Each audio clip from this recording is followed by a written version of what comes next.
McGillicuddy and Murder's Pawn Shop. Season 2, Episode 14. Train Cars Again. October 10th, 1921. There were only rumors. We waited the whole day in an agony of suspense. I started to make friends, but I'll have to tell you about them later. There isn't time.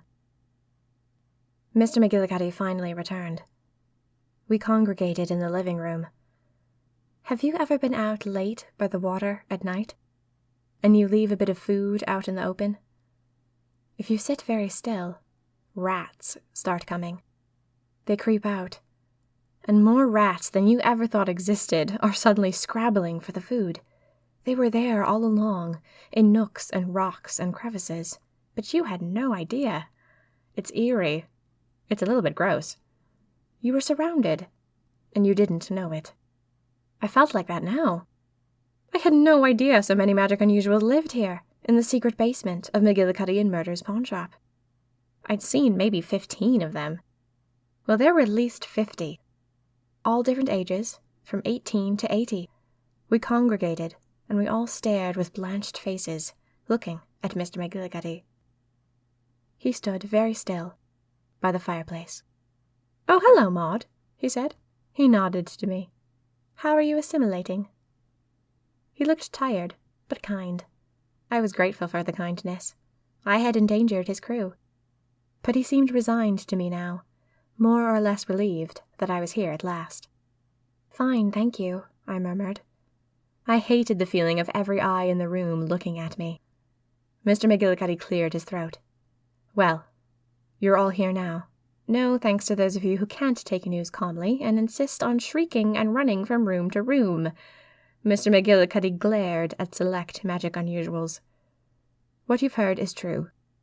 Hester Rathbone is back, and he's... Well, Maud, you've seen him more recently than I have." He looked at me. All of a sudden, every pair of eyes was back on me. I exhaled slowly. Hester Rathbone is calling himself Wrath," I said.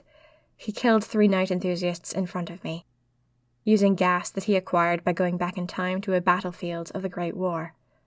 He's partially made of wood now. He's very... mad.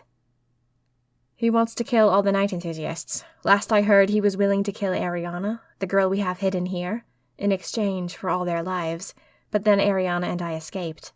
I have no idea what his plan is, if he still intends to kill her, or if he's moved on to something else."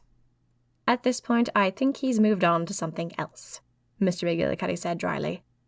"Wrath has taken 5 night enthusiasts, including the leader, Don Momungus, and he's put them inside of murder objects."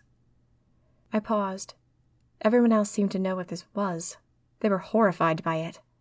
I had no idea what he was talking about. Rupert caught my confused expression, and he came closer. He started to mumble to me under his breath. Putting someone's soul inside a murder object is when... Mr. McGillicuddy cut him off. "Rupert, why are you mumbling?"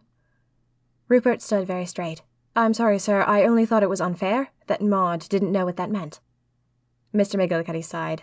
"Yes, well, I suppose we ought to explain.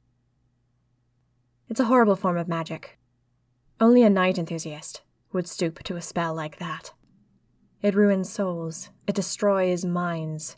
It locks a human's soul and flesh into a murder object they're trapped inside. That's what the train car was. The train car that Wrath was imprisoned in for 3 years. It was a child's toy, present at the scene of a murder. The night enthusiasts caught Hester and bound him into that murder object. Now, he's done the same to them." "Can they be broken out of it?" I said. Mr. McGillicuddy narrowed his eyes at me. "Normally," he said, "spells such as these can't be broken. They're a death sentence, a very cruel one. There have only been 8 recorded instances in all of Magic Unusual history where a human soul was locked into a murder object. In time, 7 of those 8 souls departed, consumed by the object. Wrath is the only one to ever survive." The way that Mr. McGillicuddy looked at me made my flesh creep. I'm the only one who can get them out, I said. Yes, Mr. McGillicuddy said. The magic unusuals all began to talk at once. I heard snatches of conversation. What will we do with them afterwards? Is it too late? Will they still have their minds? Thank goodness no one was saying, they're evil, let's just leave them in there.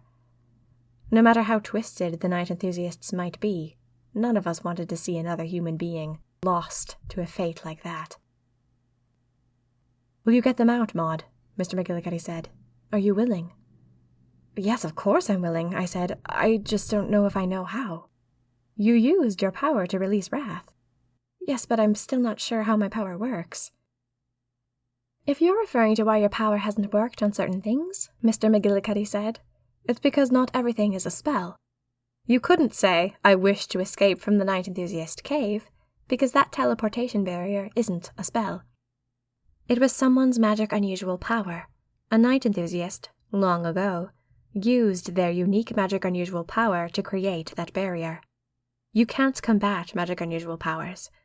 You can't combat magic unusual powers. My unique magic unusual power is borrowing doors. That's why there are so many rooms in this basement.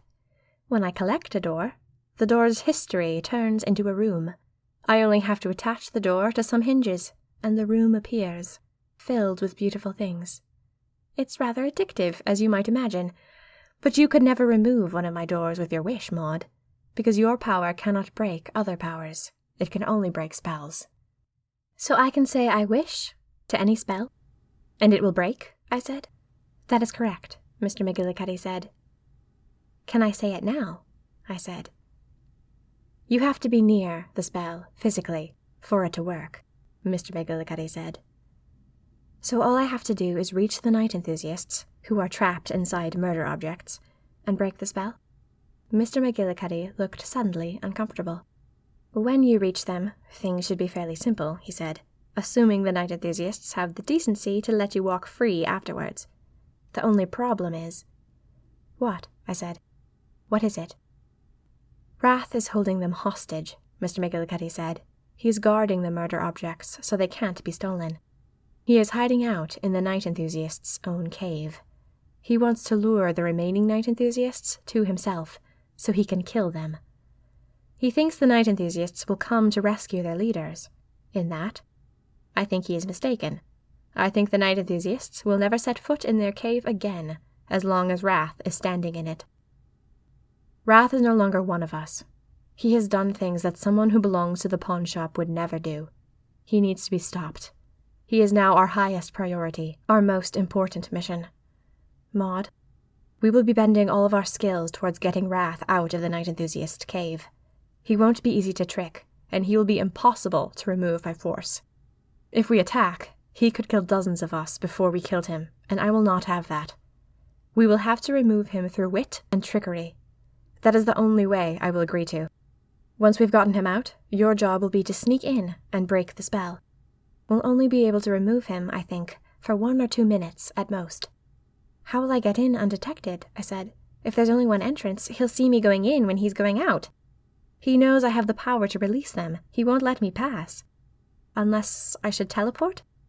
I am afraid that Don Ramungus, personally and single-handedly, controls who teleports into that cave, Mr. McGillicuddy said, through magic of her own.